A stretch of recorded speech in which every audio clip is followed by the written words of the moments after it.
Šiandien vyksta mūsų vaikų diena ir šitas renginys yra skirtas tiek moksleiviams, tiek studentams. Galime paspręsti įvairių kodų, pažaisti stalo žaidimus, dalyvauti labai įdomiose seminaruose verslumo tema.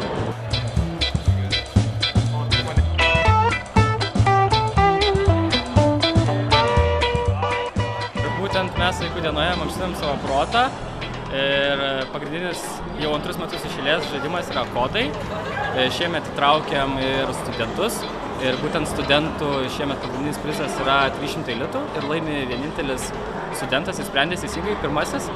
O moksleiviai, kaip ir anksčiau, atvažiuoja, kviečiam mokyklas iš viso Kauno ir kitų miestų, kad atvažiuotų, sudalyvautų ir taip pat jie laimi prizus.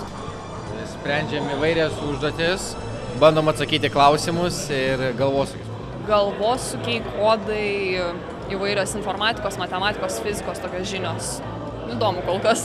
Ir žaidimo esmė yra lavinti loginį mąstymą ir skatinti rasti efektyviausių problemų sprendimo būdą. Nes užduotis yra gan paprastos, tiesiog reikia mokėti naudotis internetu. Patenkinti, kad atvykom. Irgi dabar jau bandos grinai proto išbandymai dabar tie. Linksma. Jo, visą linksmą.